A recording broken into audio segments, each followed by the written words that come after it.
안녕하세요. 안산대학교 스트레스 관리 프로그램 인지치료로 스트레스 타파하기 강의를 맡은 이훈민입니다. 오늘은 제가 여러분들과 함께 인지치료로 스트레스를 어떻게 이겨나갈 수 있는지 그 방법에 대해서 이야기해 보도록 하겠습니다. 먼저 간단한 저에 대한 소개와 프로그램 소개, 스트레스의 개념 및 영향, 스트레스의 대처 영역, 인지치료란 무엇인지, 그리고 인지치료로 스트레스를 해결한 친구들을 만나봄으로써 우리가 인지치료로서 스트레스를 이겨나가는 과정에 대해서 같이 나아가도록 해보겠습니다. 저에 대한 간단한 소개를 먼저 드리겠습니다. 저는 한국상담학회 전문 상담사이며 현재 각 시군구 육아종합지원센터에서 상담 전문위원으로 활동하고 있습니다. 현재 심리상담 전문 예비사회적 기업 나나토리의 대표를 맡고 있으며 주되게 하는 일은 많은 사람들과 만나 그들의 어려움, 고통, 스트레스에 대해서 듣고 그것을 같이 해결해가는 과정들을 이야기하는 그러한 일을 하고 있습니다. 인지치료로 스트레스 타파하기. 인지치료로.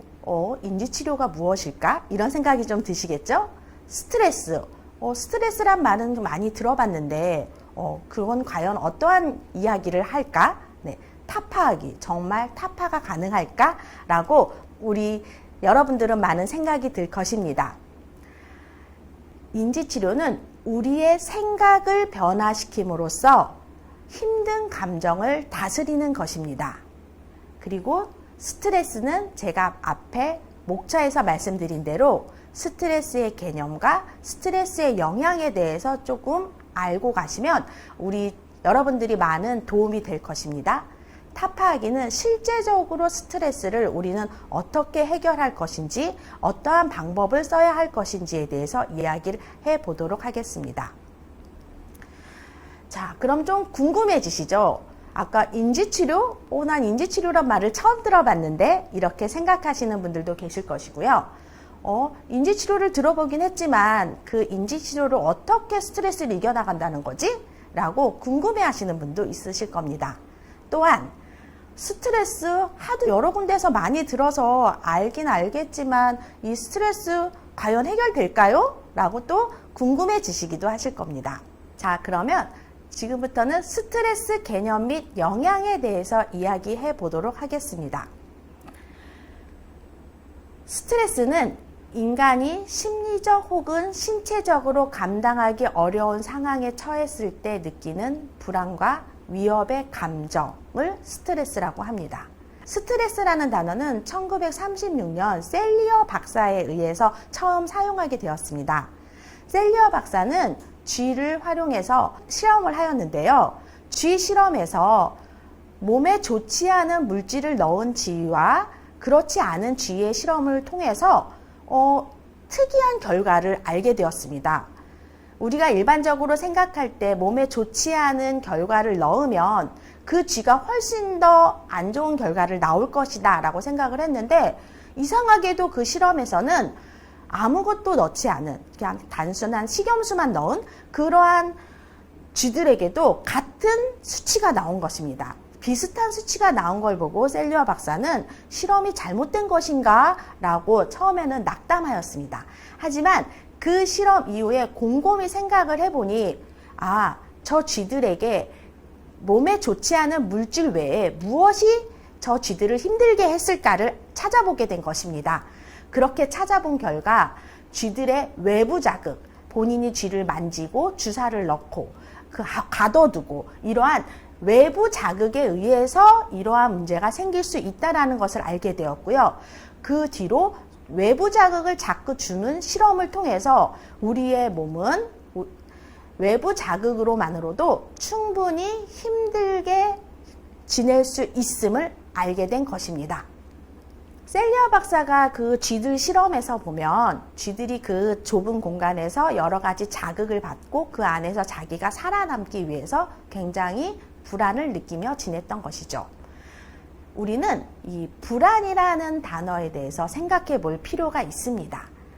대체로 제가 만나는 내담자들에게 스트레스 상황에 대해서 한번 설명해 주세요 라고 이야기하면 짜증나요, 화나요 라고 이야기합니다. 예를 들어 내가 공부를 하려고 마음을 먹고 있었는데 갑자기 엄마가 너 아직도 공부 안 하니? 이런 이야기를 들으면 갑자기 화가 나는 이런 경험을 한다고 이야기를 하죠.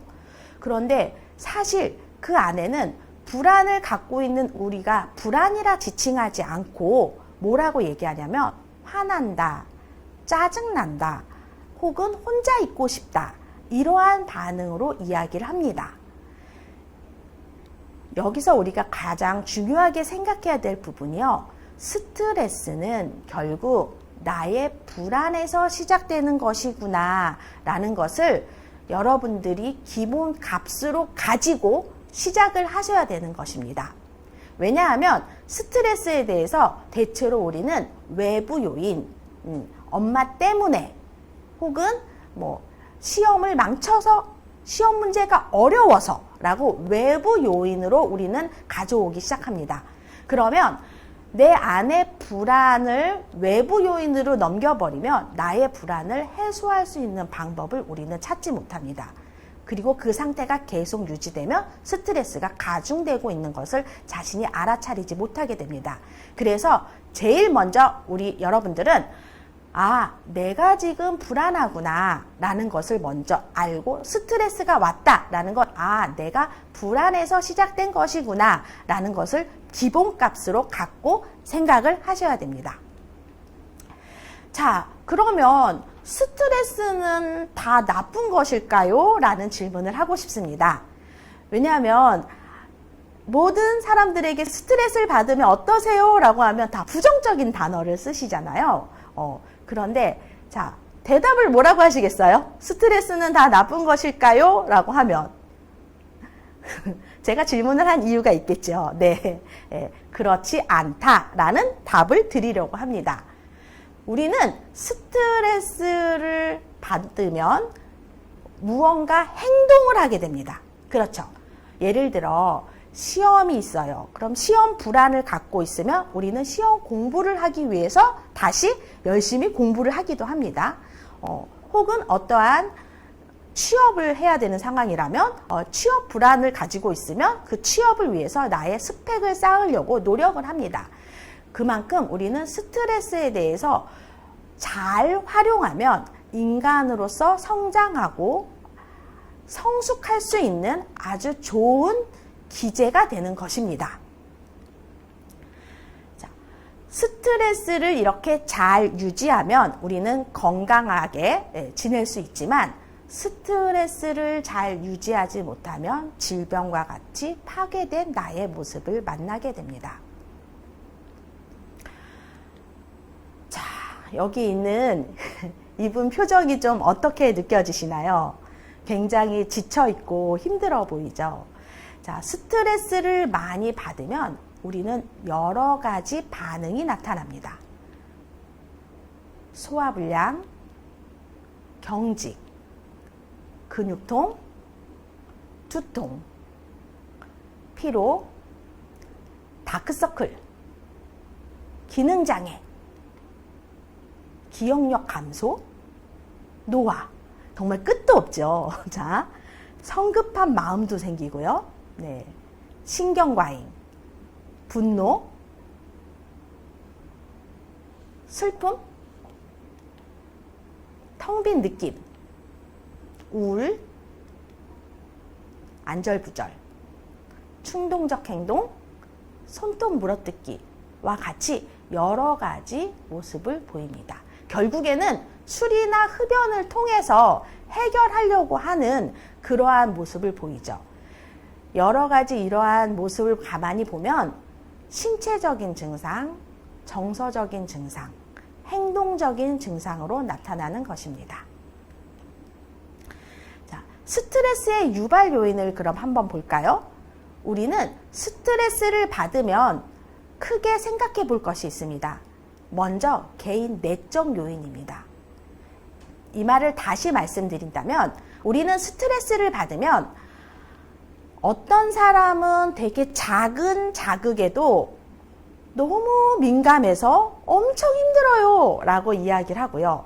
어떤 사람은 굉장히 큰 일임에도 불구하고 어떻게 되겠죠 라고 하면서 그 스트레스에 대해서 또 의연한 태도를 보입니다. 이렇듯 스트레스는 개인차가 있다라는 것입니다. 개인차에는 다음과 같은 요소들이 들어있습니다. 어떤 가치관의 문제, 신념의 문제, 혹은 내가 몸이 아프거나 완벽주의적 성향, 그 다음에 좌절 혹은 대인관계 패턴과 같이 개인 내적 요인으로 인해서 스트레스에 대해서 더 크게 혹은 더 낮게 이렇게 느끼기도 한다는 것입니다. 하지만 이거 말고도 우리는 생활사적 외부 요인에 의해서 스트레스를 받기도 합니다. 크게 가까운 사람의 사망, 이혼, 혹은 내가 매일 아끼던 것들에 대한 잃어버리는 분실, 그 다음에 관계로 인한 갈등, 소음, 이사, 폭력 노출 이런 것처럼 외부 요인에 의해서 우리는 스트레스를 받기도 합니다. 그런데 참 신기한 게 우리가 스트레스를 받잖아요. 그러면 어떠한 사망, 이혼 이렇게 커다란 문제는 어느 정도 예상을 합니다. 그래서 우리는 그 스트레스의 요인에 어느 정도 대응할 힘을 조금씩 몸에서 만들어내고 있다는 거죠. 정작 우리가 스트레스를 받는 건 아주 일상의 일들 혹은 반복되는 일들 때문에 우리는 스트레스를 받게 되는 것입니다. 오늘 저희가 이제 뒤에 인지치료로 스트레스를 이긴 친구들 이야기를 보면 정말 스트레스 요인이 별거 아닌 아주 간단한 건데 너무너무 화를 내는 이러한 일들입니다. 그만큼 우리는 어느 정도 꽉 차 있는 상태에서 나를 누군가 톡 건들면 이 건딤으로 인해서 이 스트레스가 폭발하는 것이고 그 톡이 사실 엄청난 큰 사건이 아닌 아주 작은 사건에서 시작된다는 것을 여러분들이 알고 계셨으면 좋겠습니다. 그렇다면 여러분들은 스트레스를 받으면 어떻게 하시는지 이제 궁금해졌습니다. 자, 어떻게 하시나요? 좀 잠깐 생각해 보시겠어요? 자, 제가 조금 여러 사람의 이야기를 좀 알아봤습니다. 이렇게 여행을 가서 자연을 만나 나의 스트레스를 해소합니다 라고 이야기하시는 분들도 있고요. 잠깐 운동이나 산책을 합니다. 저는요 밖에 나가서 쇼핑하고요, 사고요, 아니면 웹서핑하고요. 그러면서 그거 보면서 물건 사고 이러면서 조금 스트레스가 풀려요 라고 하시는 분들도 있고요. 밖에서 아주 매운 걸 먹으면 제가 좀 힘이 나는 것 같아요 라고 이야기를 합니다. 때로는 욕해요. 앞에서 욕할 수 없으니까 뒷담화를 하거나요, 아니면 속으로 욕을 하거나요, 아니면 그냥 밖에 나가서 친구들하고 수다를 떨지요 라고 수다 떨기를 하거나, 저는 게임을 해서 그 게임에서 혼자 그 시간에 그 모든 걸 분출하고 나면 좀 풀리더라고요 라고 이야기를 하기도 합니다. 어쩔 수 없잖아요. 이렇게 하면서 그냥 제 마음을 그렇게 스스로 다잡습니다 라고 이야기하시는 분도 있습니다. 그리고 이게 되게 고차원적이죠. 명상을 하시는 분들도 있다고 합니다. 자, 그렇다면 가장 효과적인 스트레스 대처 방법은 무엇이었을까요? 자, 어쩔 수 없다 마음먹기라고 제가 말씀을 드리고 싶습니다. 왜냐하면 매운 거 먹고 쇼핑하고 이렇게 지내면 그때는 사실 살짝 기분이 좋아지는 듯 하지만 결국에는 그 스트레스에 대해서 우리가 대처하는 힘을 키운다기보다는 살짝 피했다가 다시 나는 그 현장으로 들어갈 수밖에 없습니다. 하지만 어차피 일어난 일이잖아, 어쩔 수 없네, 그래 여기서 내가 어떻게 해야 하지? 라고 마음을 먹고 시작을 하면 그 스트레스에 대해서 우리가 조금 다른 관점을 갖게 되는 것입니다. 그래서 스트레스를 효과적으로 대처하는 가장 중요한 방법 중에 하나는 내가 스트레스를 받고 있구나 라고 인식을 하고, 두 번째는 이러한 스트레스에 대해서 내가 관점 혹은 생각을 바꾸는 그러한 방법을 쓰는 것이 가장 효과적인 것입니다. 그런데 이게 참 쉽지가 않죠. 왜냐하면 생각 바꾸는 게 그 순간 되나요? 엄마가 갑자기 들어와서 너 지금 뭐 하고 있는 거야? 라고 얘기를 하는 순간 아, 우리 엄마는 항상 그러신 분이니 라고 생각하기는 참 쉽지 않은 일이죠. 하지만 오늘 인지치료를 통해서 조금은 텀을 갖고 생각할 수 있는 방법을 제가 알려드리도록 하겠습니다.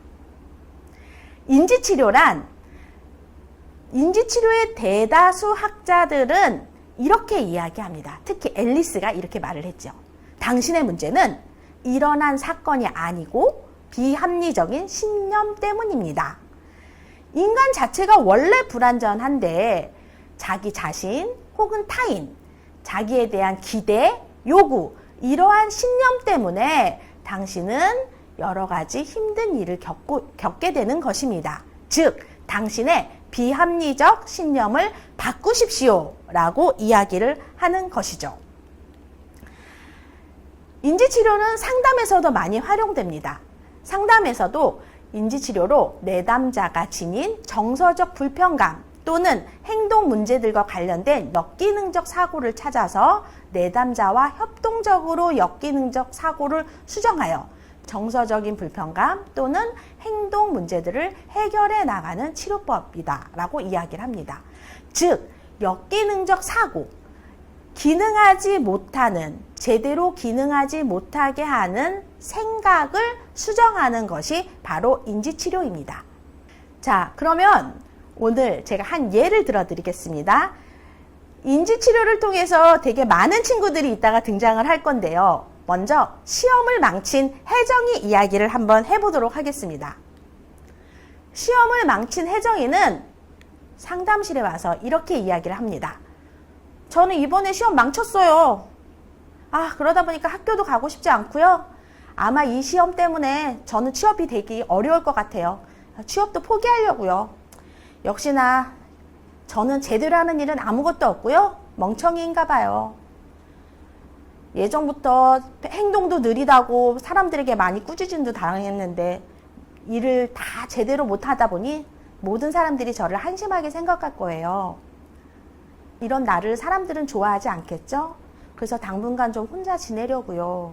라고 이야기를 합니다. 자, 혜정이의 이야기를 듣고 여러분들은 좀 어떤 생각이 드세요? 정말 속상하겠다. 얼마나 시험을 망쳤으면 저런 마음이 들까라는 생각이 들기도 하지만 또 한편으로는 아니 이번 시험 하나 망친 거 가지고 뭐 저렇게까지? 라고 생각하실 겁니다. 이렇게 생각의 차이가 다른 거, 아까 제가 스트레스의 개인적인 내적 요인의 한 가지죠. 어떤 사람은 이 정도쯤이야 라고 관점을 그렇게 바라본다면 어떤 사람은 정말 이해가 돼. 당분간 저렇게 지내야지. 한참 있어야 될 것 같아. 어떤 사람은 나도 똑같아요. 나도 그래서 혜정이처럼 혼자 지내는 걸 선택해요. 라고 모든 사람은 다 다르게 반응을 하는 거죠. 자, 비합리적 신념을 그럼 한번 찾아볼까요? 자, 혜정이의 비합리적 신념은 제가 몇 가지를 좀 정리해 봤습니다. 나는 역시나 제대로 하는 일이 아무것도 없고요. 하는 일마다 정말 제대로 못해요. 자, 이걸 뭐라고 이야기할까요? 비합리적 신념으로는 지나친 일반화라고 합니다. 왜 지나친 일반화라고 이야기를 하냐면 정말 혜정이는 제대로 하는 일이 아무것도 없을까요? 아니겠죠. 예. 그런데 본인이 이번 시험 하나로 인해서 아무것도 못하는, 제대로 하는 것이 없는 그런 사람으로 자기를 생각하고 있는 것이죠. 나는 멍청이인 것 같아요. 사람들은 저를 한심하게 생각할 거예요. 라고 자기 스스로 자기를 낙인을 찍고 혹은 흑백 논리로 멍청이 아니면 멍청이가 아닌 사람 두 개로 나눠서 생각을 하는 거죠. 그래서 낙인 찍기, 흑백 논리로 자기를 바라보고 있는 것입니다. 그래서 아마 나를 좋아하지 않으니 라고 자기도 모르게 확대해서 생각을 하는 예, 그래서 결국에는 자기의 불안을 좀 더 가중시키는 이러한 일들을 혜정이는 반복하고 있는 것이죠. 자, 그럼 혜정이는 왜 이렇게 되었을까요? 네, 인지치료적 관점으로 한번 이야기를 해보도록 하겠습니다. 인지치료에서 가장 중요한 건 선행사건입니다. 선행사건이란 문제가 되는 생각이나 행동에 우리는 항상 앞에 선행사건이 있다라는 것입니다. 그 선행사건 후에 우리는 개인적인 사고 방식에 의해서 자신만의 틀, 신념을 만들어내는 것이죠. 그리고 그 신념의 결과로 나는 어떠한 행동이나 어떠한 정서적인 반응을 계속 반복되게 유지하는 것이 이 혜정이의 가장 큰 요인인 것이죠. 자, 혜정이가 선행사건은 무엇입니까? 시험을 망쳤어요 라는 단순한, 어찌 보면 단순한 거죠. 왜냐하면 매번 시험 중에 이번 시험만 망칠 수도 있거든요. 그런데 이 시험을 망친 이 사건이 시작이 되어서 결국에는 나는 멍청해요 라는 자신만의 신념을 만들어 버렸죠. 그리고 이렇게 멍청한 사람 어차피 취업도 안 될 거 아니야? 포기해야겠네. 친구들이 나 싫어할 거 아니야? 사람들이 나 좋아하지 않을 거 아니야? 혼자 지내야지? 라고 자기 스스로 자신의 어떠한 행동이나 생각의 결과를 계속 유지하게 되는 것입니다. 그렇다면 이렇게 힘들게 지내는 혜정이를 도와준다면 어떻게 해야 될까요? 인지치료에서는 A, B, C, D, E 이론이 있습니다. 그리고 제 설명을 들으면서 여러분들도 한번 A, B, C, D, E 이론에 근거해서 나에게 일어났던 일들을 다시 한번 생각해 보셨으면 좋겠습니다. A는 아까 혜정이의 선행사건, 시험을 망친 것입니다. 그리고 B는 그것에 대한 자신만의 신념, 어떻게 해석을 했냐면 나는 멍청해 라는 자신만의 신념을 갖고 있는 것이죠. 그러한 결과로 혼자 지낸다, 취업을 포기한다 와 같은 결과의 행동이나 정서를 유지하고 있는 것입니다. 여기까지는 여러분들도 나에게는 이런 선행사건이 있었지, 나는 이렇게 해석했지, 그리고 그 결과를 어떻게 하고 있지? 라고 생각하실 수 있을 것입니다. 자, 그럼 D, 이제부터 해결로 좀 들어가 보도록 하겠습니다. D는 논박입니다. 시험을 망치면 모두 멍청이인가요? 시험을 망쳤다고 절대 취업이 안 되는가요? 라고 내가 내 자신에게 되묻는 겁니다. 이렇게 되묻고 나서 그래서 만약에 내가 이렇게 생각한 대로 나의 결과대로 혼자 지내고 취업을 포기하면 그리고 이러면 나에게 어떠한 효과가 있지? 라고 생각을 해보게 되는 것입니다. 자, 그러면 결국에는 혼자 지내면 정보도 더 얻기 어렵고 그래서 결국에는 취업이 더 안 되고 결국 나에게 도움이 되지 않는 나의 효과적인 방법을 다시 바라보게 되는 것이죠. 자, 그럼 이제 제가 하나 예를 들어 드리겠습니다. 예전에 다문화 어머님께서 저에게 오셨습니다. 그래서 뭐라고 얘기하셨냐면 저는요 음식을 잘 못하는 것 같아요. 음식을 너무너무 못해서요 우리 애가 밥을 안 먹어요. 특히 제가 해준 밥을 안 먹어요. 어머님은 뭐라고 그 다음에 얘기하셨냐면 저는 정말 음식도 못하고 엄마로서 자격이 없나 봐요 라고 이야기를 하셨습니다. 자, 이 어머님에게 선행사건은 무엇이에요? 아이가 밥을 먹지 않는다 이겠죠. 그런데 그 해석에 어머님은 내가 다문화 어머님이다 보니 한국 음식을 잘 못해, 나는 잘 이런 걸 못해 라고 생각을 하고 자신은 뭐라고 하냐면 엄마로서 자격이 없어 라고 자신의 어떠한 모습을 그렇게 결과로서 이야기를 하는 것이죠. 근데 이 어머님이 참 신기하게 상담을 하는데 그날 상담이 끝나면 알겠습니다, 다시 잘 해보겠습니다 라고 갔다가 다시 또 다음 주에 오면 똑같은 이야기를 또 반복하는 거예요. 그래서 또 그날은 열심히 들어드리고 같이 또 이야기를 했다가 가면 그 다음 주에 또 반복을 하는 거죠. 자, 왜 제가 이 설명을 드리냐면 우리는 요 논밭까지 가기까지가 굉장히 힘듭니다. 왜냐하면 우리는 선행사건, 나의 어떠한 신념, 그 다음에 그것에 대한 결과에 대해서 우리는 역기능적 사고를 자동적으로 합니다. 자동적. 그러니까 내가 굳이 그렇게 생각하지 않아도 나는 엄마로서 자격이 없어. 우리 애가 밥을 안 먹네. 나는 음식을 못해. 나는 엄마로서 자격이 없어. 이게 자동적으로 넘어간다는 거죠. 그래서 일부러 여기서 스탑을 하셔야 됩니다. 스탑은 제가 어머님한테 그렇게 말씀을 드렸어요. 어머님은 좋은 엄마가 되고 싶으신 거죠? 라고 얘기를 했어요. 그랬더니 네. 그럼 어머님, 좋은 엄마는 어떠한 엄마가 좋은 엄마인 것 같으세요? 라고 물었어요. 그랬더니 어머님이 5가지를 얘기하시는 거예요. 뭐 잘 놀아주고 씻어주고 음식 잘해주고 뭐 여러 가지 5가지를 얘기했어요. 그런데 제가 그 어머니한테 뭐라고 얘기했냐면 그럼 어머님은 그 5가지 중에 한 가지만 못하고 계시네요? 라고 얘기를 했어요. 그랬더니 그때부터 이 어머님이 그렇네. 나는 4개는 하네. 단지 음식만 못할 뿐이네. 예. 결국에는 이 어머님이 자기가 자동적으로 생각했던 나는 엄마로서 자격이 없어 음식을 못해가 아니라 음식을 못한다고 해서 꼭 자격이 없고 그런 엄마입니다 라고 생각했던 그 틀을 깨워주는 경험을 하는 거죠.